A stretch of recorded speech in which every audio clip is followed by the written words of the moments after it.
हाथ की कलाई में बंधी हुई घड़ी हो या फिर घर या ऑफिस के दीवार पर टंगी हुई घड़ी, काम तो सबका एक ही है और वो है समय बताना। इस बात में कोई डाउट नहीं है कि आज अगर हमारे पास घड़ी न होती तो शायद ही हम कभी खुद को इतना विकसित कर पाते, क्योंकि ये घड़ी ही तो है जो हमें समय के इम्पोर्टेंस को बखूबी बताती है। जैसे 1 सेकंड की देरी से आपकी बस मिस हो जाती है और सही समय पर हॉस्पिटल न पहुंचने पर लोगों की जान चली जाती है। कुल मिलाकर कहने का मतलब ये है कि अगर ये घड़ी न होती तो शायद आज हम और आप यहाँ ना होते और हमारा मॉडर्नाइजेशन भी ना होता। पर क्या आपने कभी ये जानने की कोशिश की है कि समय को बताने वाले इतने महत्वपूर्ण इक्विपमेंट घड़ी का आविष्कार कब हुआ था, और आज से सालों पहले जब घड़ी नहीं हुआ करती थी तब लोग समय कैसे देखा करते थे? घड़ी का इतिहास क्या है? दोस्तों, अगर आप भी प्राचीन काल से लेकर आधुनिक घड़ी के दिलचस्प इतिहास को जानना चाहते हैं तो हमारे साथ इस वीडियो में एंड तक बने रहिएगा। दोस्तों, जब घड़ी का आविष्कार नहीं हुआ था उस समय लोग सूरज की रोशनी को देखकर समय का पता लगाते थे। सूर्य की अलग अलग अवस्थाएं देखकर लोग सुबह, दोपहर और शाम का अनुमान लगाते थे। यही नहीं, धूप के कारण पड़ने वाले किसी पेड़ या कोई स्थिर वस्तु की छाया से भी समय का अंदाजा लगाया जाता था, और रात के समय का पता उस समय तारों व नक्षत्रों से किया जाता था। पर यहाँ समस्या तो तब होती है जब आसमान में बादल छा जाते हैं या फिर किसी दिन बारिश हो जाती है। ऐसे में सूर्य देवता की चमक आसमान में फीकी पड़ जाती है और लोग समय का सही अनुमान नहीं लगा पाते थे। इस परेशानी से बचने के लिए लोगों ने जल घड़ी का आविष्कार किया, जिसे पानी वाली घड़ी भी कहा जाता है। वैसे इस घड़ी को बनाने का श्रेय चीन के सु संग नाम के व्यक्ति को जाता है, लेकिन इस घड़ी से भी स्पष्ट समय का पता नहीं चलता था। बीबीसी की एक रिपोर्ट के मुताबिक आज से करीब 2500 साल पहले प्राचीन यूनान के लोग पानी से चलने वाली अलार्म वाली घड़ी का इस्तेमाल किया करते थे, जिसमें वो लोग एक बर्तन में पानी भर देते थे और उस बर्तन के पेंदे में एक छोटा सा छेद कर देते थे और फिर उस छेद के ठीक नीचे एक खाली बर्तन रख देते थे, जिसके बाद उस नीचे रखे बर्तन में बूंद बूंद करके पानी इकट्ठा होता रहता था और बाद में इकट्ठा हुए पानी को नाप कर समय की गणना की जाती थी। लेकिन इस घड़ी में सबसे बड़ी समस्या ये थी कि इसे एक जगह से दूसरी जगह नहीं लेके जाया जा सकता था। ऐसे में इन्वेंटर्स को पोर्टेबल वॉच बनाने का विचार आने लगा, जिसे लोग अपने साथ एक जगह से दूसरी जगह ले जा सकते थे और कभी भी समय देख सकते थे। इसी विचार को हकीकत में बदलने के लिए कुछ समय बाद पानी की जगह रेत का इस्तेमाल करके घड़ी बनाई जाने लगी। इसमें कांच के जार को 2 भागों में पार्टीशन करके उसके दोनों हिस्से में रेत भर दी जाती थी, और फिर जब एक हिस्से से दूसरे हिस्से में आहिस्ता आहिस्ता करके रेत गिरता था तो उससे समय का अनुमान लगाया जाता था। इन इक्विपमेंट्स को हॉरग्लास के नाम से जाना जाता था, जिसका सबसे बड़ा एडवांटेज ये था कि इसे आसानी से एक जगह से दूसरी जगह लेकर जाया जा सकता था। 15वीं शताब्दी में हॉरग्लास का इस्तेमाल मुख्य रूप से समुद्री जहाज़ों में किया जाता था। दोस्तों, आज घड़ी डिजिटल हो गई है, लेकिन यहाँ तक पहुँचने के लिए घड़ी को सैकड़ों साल लग गए हैं। आज आप जो भी वॉच देखते हैं वो शुरुआत में ऐसी नहीं थी, इसे काफ़ी बदलावों के बाद ऐसा बनाया गया है। दरअसल जो सबसे पहली मॉडर्न वॉच थी उसमें सिर्फ घंटे वाली सुई हुआ करती थी। फिर कुछ समय बाद मिनट वाली सुई आई और फिर सेकंड वाली सुई को लगाकर इसे पूरा किया गया।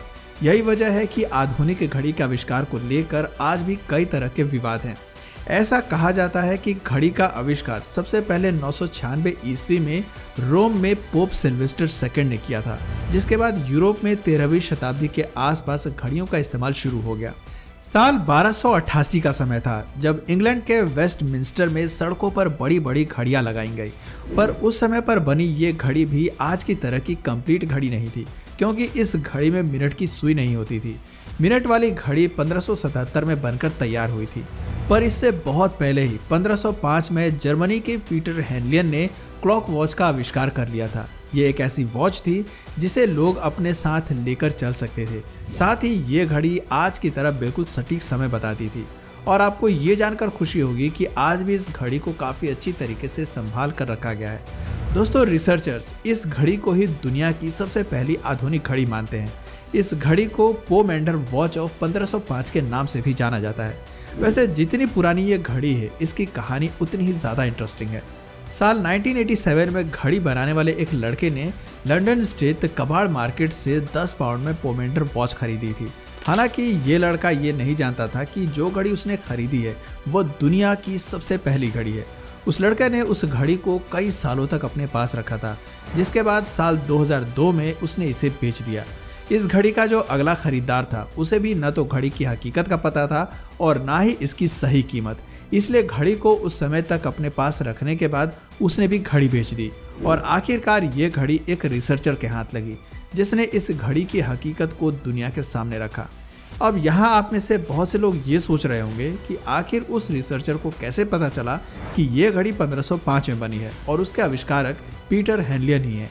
तो दरअसल हुआ यूं कि पीटर हेनलियन ने अपनी घड़ी को बनाने के बाद उसके ऊपर उसे बनाने का साल और अपना सिग्नेचर कर दिया था। और जब रिसर्चर को ये घड़ी मिली तो साफ सफाई के दौरान उनका ध्यान घड़ी के ऊपर लिखे साल और पीटर हेनलियन के सिग्नेचर पर गया। दोस्तों, आपकी जानकारी के लिए बता दें कि पीटर हेनलियन के द्वारा बनाई गई घड़ी का डिज़ाइन एक गेंद की तरह था। घड़ी को तांबे से बनाया गया था और उसके ऊपर सोने की परत चढ़ाई गई थी। वर्तमान में इस घड़ी की कीमत करोड़ों में आंकी गई है। दोस्तों, इस घड़ी के अलावा पीटर हेनलियन ने 1541 में जर्मनी में मौजूद लिस्टेन्यू फोर्ट्रेस के लिए एक टावर घड़ी भी बनाई थी, जो आज भी चल रही है। पीटर हेनलियन की बनाई घड़ी की तकनीक का उपयोग करके ही आज की हमारी एडवांस वॉच बनाई गई हैं। पीटर द्वारा क्लॉक वॉच के आविष्कार के बाद ही 1577 में स्विट्जरलैंड के जॉस बर्गी ने मिनट की सुई वाली घड़ी का आविष्कार किया था। इसके बाद पॉकेट वॉच का आविष्कार हुआ। 1650 के आसपास लोग अपनी जेबों में घड़ियां लेकर घुमा करते थे। और फिर साल 1988 में स्टीव मन ने पहली लिनक्स स्मार्ट वॉच का आविष्कार किया था, जो सेल से चलती थी। दोस्तों, अगर हाथ में पहनने वाली घड़ी के बारे में बात करें तो इसकी खोज फ्रांस के जाने माने फ्रेंच मैथमेटिशियन और फिजिसिस्ट ब्लेसी पास्कल ने की थी। जी हाँ, वही ब्लेसी पास्कल जिन्होंने कैलकुलेटर का भी आविष्कार किया था। साल 1650 के दौरान में जब लोग समय देखने के लिए घड़ियों को अपने जेब में लेकर घूमते थे, तब उनके सामने सबसे बड़ी समस्या ये थी कि उन्हें समय देखने के लिए बार बार घड़ी को अपने पॉकेट से निकालना पड़ता था। इसी समस्या को खत्म करने का ख्याल फ्रेंच मैथमेटिशियन और फिजिसिस्ट ब्लेसी पास्कल को आया और फिर उन्होंने जेब में लेकर घूमने वाली घड़ी में ही एक रस्सी बांधकर उसे हाथ में बांधने के काबिल बना दिया। दोस्तों, पेंडुलम वाली घड़ी जो एक समय में सभी रिच लोगों के घर की शोभा बढ़ाती थी, उसका आविष्कार साल 1656 में क्रिश्चियन हॉगिन्स ने किया था। पेंडुलम वाली घड़ी आ जाने के बाद इसे उस समय दुनिया की सबसे शुद्ध समयदर्शी यंत्र माना गया था। वैसे आज भी म्यूजियम्स में या फिर आपको ऐसे कई घर में देखने को मिल जाएंगे जहां पेंडुलम घड़ी का उपयोग किया जाता है। दोस्तों, अगर भारत में घड़ी के आने की बात करें तो अंग्रेजी हुकूमत के आने से पहले 18वीं शताब्दी की शुरुआत में जयपुर के महाराजा जयसिंह द्वितीय ने जयपुर के साथ साथ नई दिल्ली, उज्जैन, मथुरा और वाराणसी में यानी कि टोटल 5 जंतर मंतर का निर्माण कराया था, जो आज भी सूर्य की रोशनी से समय बताते हैं। दोस्तों, आज से पहले क्या आपको घड़ी के इतिहास के बारे में पता था? अपना जवाब हमें नीचे कमेंट सेक्शन में ज़रूर बताएं। उम्मीद है आपको आज की ये वीडियो ज़रूर पसंद आई होगी और अगर हाँ तो इस वीडियो को ज़्यादा से ज़्यादा लाइक करें, शेयर करें और अपने फ्रेंड्स और फैमिली में से ज़रूर शेयर करें।